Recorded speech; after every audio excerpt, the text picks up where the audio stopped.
ওর নাম মধুমিতা বিশ্বাস। চোখ টানলে তো। Hello friends, welcome back to my channel Shatabdi creations. কেমন আছো তোমরা সবাই? আশা করছি সবাই খুব ভালো আছো। তো অনেকদিন পর তোমাদের সাথে আরও একটি ভ্লগ শেয়ার করছি। তো এটা ছিল 31 জানুয়ারির একটি কাজ। এটা ছিল আমার ব্রাইড, ওর ব্রাইড, রিসেপশন ব্রাইড দুটোই আমি করব। তো লোকেশানটা আমার বাড়ির খুব কাছেই। আর ওই মেয়েটার বাড়ি, মানে যে ব্রাইড, তার বাড়ি যাওয়ার আগেই সুন্দর মন্দিরটা ছিল, ওখানে গিয়ে একটু প্রণামও করে নিলাম। তো লোকেশান যেহেতু আমার বাড়ির খুব কাছে, তো আমি হেঁটে হেঁটেই যাচ্ছি। আর আজকে আমার সাথে অ্যাসিস্ট্যান্ট হিসেবে আছে পুচু।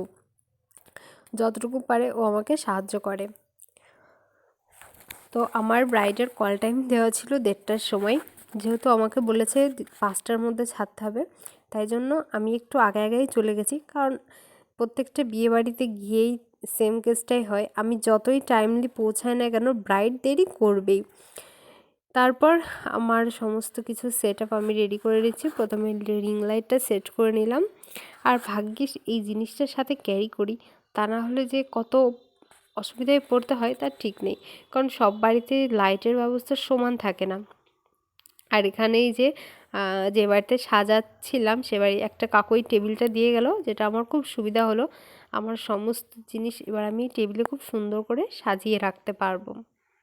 তো এদিকে কিন্তু 1:30টার অনেকটা বেশি বেজে গেছে। আমি তো রেডি, আমার সব কিছু গুছিয়েও নিয়েছি, কিন্তু আমার ব্রাইডের তো কোনো পাত্তা নেই। জানি না কখন আসবে। এখন শুনছি ব্রাইডের আশীর্বাদ হয়নি, বৃদ্ধি হয়নি, কিচ্ছু হয়নি। তো কখন আসবে কিছুই বুঝতে পারছি না। এদিকে আমি তো রেডি। আজকের ব্রাইড, তোমার নাম কি? ওর নাম মধুমিতা বিশ্বাস। ও হচ্ছে আমার আজকের ব্রাইড। ওর কল টাইম ছিল আজকে 2টোই, কিন্তু আমার কাছে এসছে 5টার পর। তো যাই হোক, তুমি বলো তোমার আজকে কেমন লুক চাই? আমার সিম্পলের ভিতরে লুকটা চাই। আই লুকটা? আই লুকটাও হালকা হবে। হালকা হবে? আচ্ছা আচ্ছা, ঠিক আছে। খুব সিম্পলের মধ্যে চাচ্ছে, দেখি আমি কতটা কী করতে পারি। তো আমার ব্রাইড অনেক লেটে এসেছে আমার কাছে। আমি তো খুব টেনশানে পড়ে গেছিলাম, আর ভয়তে মানে হাত পাও কাঁপছে, এরকম একটা অবস্থা যে আমি এত তাড়াতাড়ি কী করে ছাড়বো। যেহেতু আমি একা যাই কাজে, আর পুচু খুব যে আমাকে হেল্প করতে পারে তাও না, খুবই টুকিটাকি, কিন্তু পুরোটা তো আমাকে একাই করতে হয়। এবার এত কম টাইমে আমি কিভাবে করব, আর ওর বিয়ের লগ্নও ছিল খুব তাড়াতাড়িতে।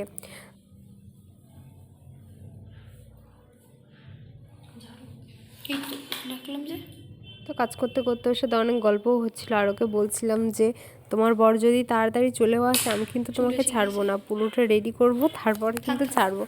তবে ও খুব ভালো, ও খুব হেল্প করেছে আমাকে। বলেছে দিদি তোমার কোনো চাপ নেই, তুমি তোমার মতন করে সময় নাও, সাজাও, কোনো ব্যাপার নেই, বাড়ি থেকে কেউ চাপ দেবে না, আমি আছি, তুমি তোমার মতো কাজ করতে থাকো। যখন খুলতে বলবা বলবো খুলবো, একটুখানি টাকা হ্যাঁ বসো। এই না বসো, কেন কাকার বাড়ি। তো ও তো প্রায় রেডি, জাস্ট শেষের একটু টাচ আপটা বাকি ছিল। তো তোমরা দেখে বলো আজকের লুকটা কেমন হয়েছে। আমি খুব কম সময়ের মধ্যে ওকে রেডি করেছি। তো তোমরা বলো তোমাদের কেমন লাগলো, কমেন্ট কিন্তু অবশ্যই জানিও। দিদি তোমার ফুল লুক কমপ্লিট, বলো তোমার কেমন লাগলো? আমার খুব ভালো লেগেছে, খুব সুন্দর সাজিয়েছে। তুমি স্যাটিসফাই তো? হ্যাঁ। তোমার মনের মতো হয়েছে? হ্যাঁ আমার মনের মতো। তো কাজ শেষে তোমাদের সাথে এই ছবিগুলো শেয়ার করছি।